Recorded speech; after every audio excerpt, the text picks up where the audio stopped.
Hey there, it's Sara, and I'm coming at you with a shorty episode. And today we're talking all about the science between alcohol and anxiety and why sobriety is actually the ultimate stress reliever. I'm curious, have you ever poured yourself a drink to take the edge off only to wake up the next day experiencing more anxiety? Don't worry, you're not alone if you've experienced this. And in today's episode, I'm going to share exactly why this happens. I'm going to tell you all about the biological connection between alcohol and anxiety. And we're going to talk all about why alcohol feels like a stress relief, but actually worsens anxiety. And I'm going to share with you why alcohol feels like stress relief, but actually creates more anxiety. And then I'll share the long-term benefits of sobriety for mental health. This is going to be a jam-packed shorty episode, but you're going to leave feeling so empowered on your alcohol-free journey. Before we dive all the way into the topic, I want to invite you to download my free alcohol-free checklist. If you're brand new to your alcohol-free journey, this checklist is going to set you up with all the tools and strategies you need for success. Just head to the link in the show notes to download this free checklist today. All right, let's dive into this episode. First, let's talk about how alcohol actually affects the brain and anxiety. To do this, let's start with the definition of anxiety. Anxiety is the body's response to stress. It's often characterized by excessive worry, restlessness, and it can show up in physical symptoms like increased heart rate and shallow breathing. Oftentimes when we experience stress, we turn to alcohol, and it's because alcohol has been marketed to us as the ultimate stress reliever.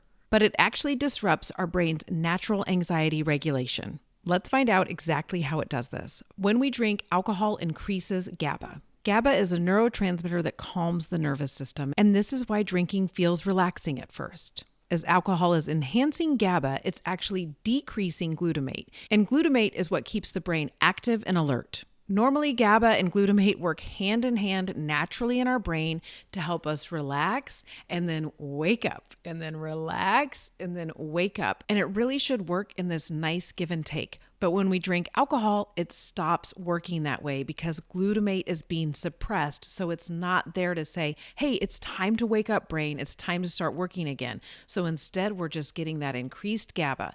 And because of this, when alcohol leaves our system, it actually tries to start rebalancing itself.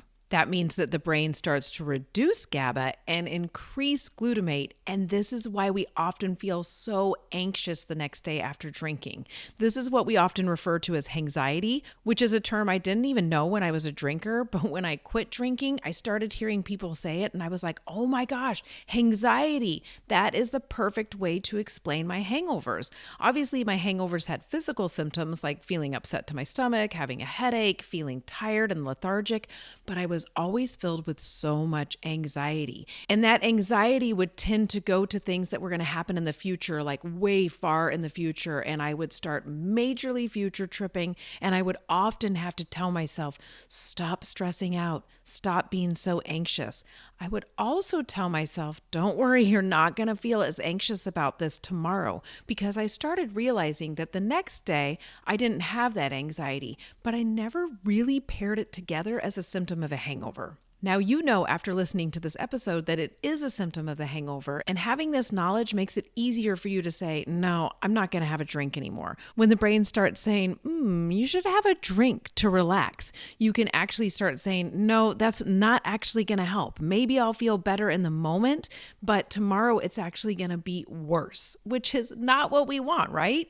When alcohol leaves the system and GABA and glutamate start trying to rebalance themselves, it actually has a name, and it's called the rebound effect. I don't know about you, but I always like to know names of things just so I feel like I have more knowledge. It helps me feel more empowered on my journey. Now let's talk about why alcohol increases long-term anxiety. Sure, there's short-term effects of alcohol that help us feel like we're getting that stress relief that we're going for. Right when we drink, we do feel relaxed, but there's so many long-term effects, and knowing these are going to make it easier to say no to alcohol the next time you're feeling stressed or anxious and wanting to turn to it to relax. I'm going to share 3 long-term effects with you. The first one is that it lowers our stress tolerance. When we drink daily to cope with stress, it starts making it harder and harder for us to manage daily stressors. I know that when I was a drinker, I was finding it so hard to do things like manage my family's schedule and just know where my kids needed to be at certain times and then not totally stress out about it. I would know where they needed to be. I would know the schedule, but then I would just overanalyze it and over stress about it. And when I quit drinking, those things became so much easier. Obviously, those things are still stressors for me, but now I know that I can write down a list, figure it out, and then I'll sleep fine that night if I do it. Those daily stressors when I was a drinker kept me up at night. They made me lay in bed just over obsessing about what I needed to do the next day, which actually leads into the second long-term effect, which is that alcohol disrupts sleep. When we're having continued poor sleep, it actually increases cortisol in our body, and then this actually worsens anxiety. The last long-term effect is that alcohol depletes serotonin and dopamine. Not having enough of these hormones leads to mood instability. Along with all of these long-term effects, over time, it takes more and more alcohol to give you that relaxed feeling. And that's what starts leading to dependency. Our tolerance starts to increase. We need more and more alcohol to feel the effects that we used to feel. And then we start becoming dependent on alcohol. I like to think of it like this. When we're drinking to relieve stress, we're actually borrowing relaxation from the next day. Sure, you're going to get that relaxation you want that evening, but that evening you have worse sleep, and then you have more anxiety, and then that leads to more anxiety and stress the next day. Another effect of alcohol when it comes to anxiety is panic attacks. Many people experience more frequent or intense panic attacks when they're drinking due to alcohol's impact on the nervous system. When I was a drinker, I had panic attacks. It didn't happen very often, but I did have them. As a non-drinker, I really can't recall a panic attack that I've had. I have had anxiety and stress as a non-drinker. That's just part of life.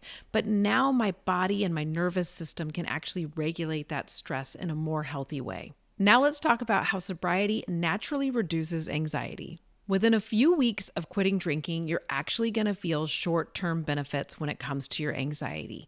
First is going to be better sleep. When you have better sleep, you have less cortisol production, and that means you have more stable moods throughout the day. You're also going to start feeling more increased emotional resilience, and this makes you feel like you can manage those day-to-day stressors. Lastly, within a few weeks of quitting drinking, you're going to notice less brain fog. When we have less brain fog, we can think more clearly, and that means we can make better decisions that we feel confident about, and that means we have less stress. Now, in the long term, after you quit drinking, after a few months or even years, you're going to experience some great side effects as well.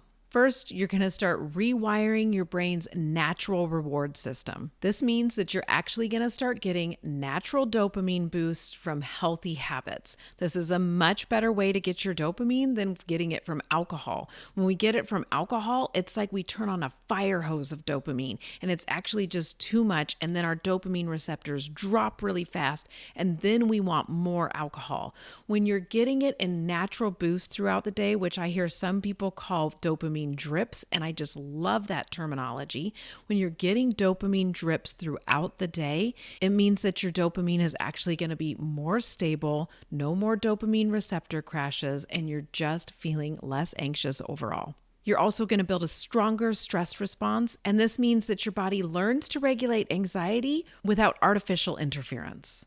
When you're living this way for a while, you're going to stop feeling like you need to turn to alcohol to relieve stress. Lastly, you're going to start having greater self-trust and confidence. And this means that there's no more guilt or worry about your drinking decisions. When this happens, you just start to feel overall more confident. And when you feel more confident, you actually have less stress and anxiety because you're trusting yourself in the decisions that you're making. Many people that quit drinking say they start feeling calmer and more grounded within a few weeks. So if you're a person who is struggling with anxiety and you're still drinking, use this as a way to go, okay, yes, the first week may be really hard, even into the second week. You start breaking the habit of drinking, and that is hard, but you're going to start experiencing rewards like less anxiety, and then you start to see why it's so worth it. If alcohol has been your go-to for stress relief, you're not alone. But I promise it's going to get easier when you remove alcohol, not harder. And if you continue to drink, that anxiety is going to become more and more.